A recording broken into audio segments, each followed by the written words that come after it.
Now that Christmas is in the past, many people are looking forward to ringing in the new year here in Panama City Beach. And lucky for you, I know the events that's going on, and I got you covered. Come on.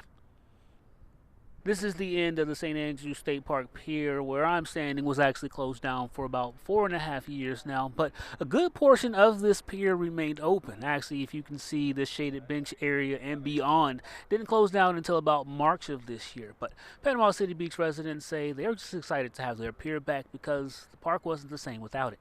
Now, if you have been scammed before in the past, it's nothing to be ashamed of. These scams can look and feel real. I was recently scammed through an ad on Instagram, but I should have known because the signs were there. And while this project was designed to make downtown Panama City a more walkable district, residents say the construction has had the opposite effect. Now, it was this window right here where Carol says she saw her husband's face and she knew she was safe. While residents may find the golf simulator to be the perfect amenity, I think this meditation pod is really cool, allowing yourself to grow spiritually, opening the door for future economic growth here in Santa Rosa Beach. One of the reasons pickleball is gaining so much traction here in the United States is because it's a low-impact sport that really anybody can play. And it's low cost. All you need is a paddle and a ball, and it's very easy to learn. Those who do it often learn it in one day. And those who play here in Panama City Beach say it's great for building community. While the rec may offer recreational activities such as football, basketball, and Uno, Pastor of the church says his main goal is to make sure everyone feels like they can grow closer to the Lord. So these are some of the used buttons y'all have, but from my understanding, these are going to look brand new when they're under the tree.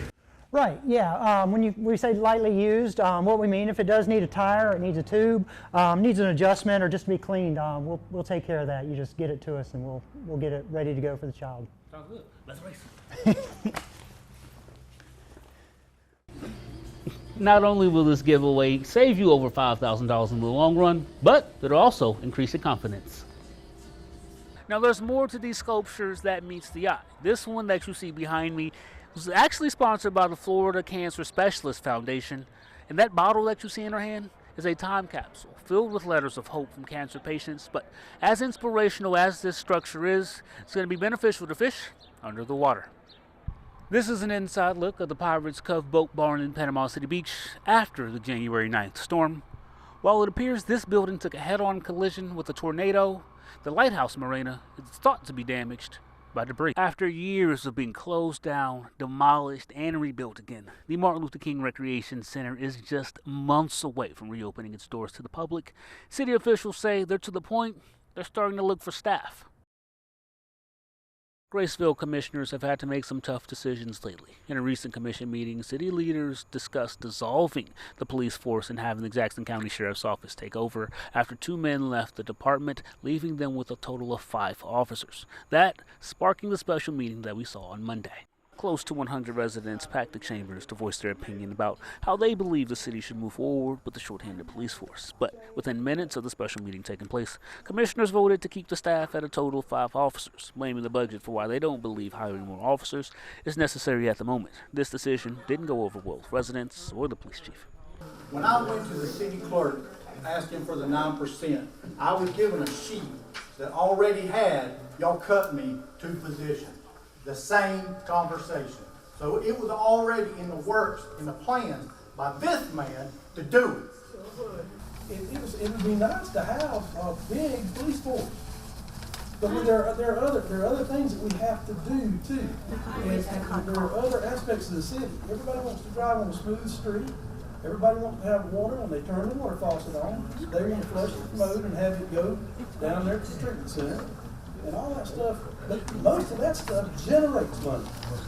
The problem with the police department is that it doesn't generate any money. After the meeting, I spoke with Curtis Picknert. He is a commissioner here in Graceville. He also served in the United States military and was a police officer at one point. He says in the next commission meeting, he plans to make a motion to add a 6th officer to the force. Says this would help put any resident's mind at ease and will help with the workload.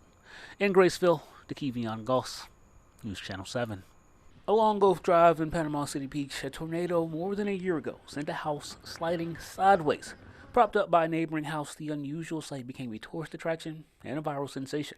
Well, we used to come here all the time, you know, vacationing, and we saw on the internet about the house, and so my husband said, let's go see it before they tear it down.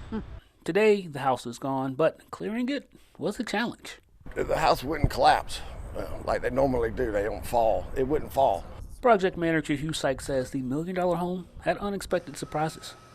So we pulled the plans on the house and found out there was an elevator in the house. The elevator shaft ran from the first floor to the third floor, and it was holding the building together.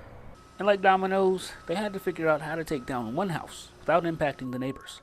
How difficult was that to not damage either home? That was extremely difficult and slow, and it was slow, you know. You just had to take one handful or a bucket full at a time. The leaning home was a local legend here in Panama City Beach, so much so that when it was being demolished, many people crowded outside this fence to watch it being taken down, but others took matters into their own hands, which kind of slowed up the process. Most people kept moving and stayed 100 feet away. But we had some that just had to sneak in here and try to get pictures and get closer and closer. We ended up calling the sheriff one time, but he helped us out. And after that, there was no more problems. This demolition was unique, just like the leaning house that grew stairs, but is standing no more. In Panama City Beach, Dekevion Gause, News Channel 7.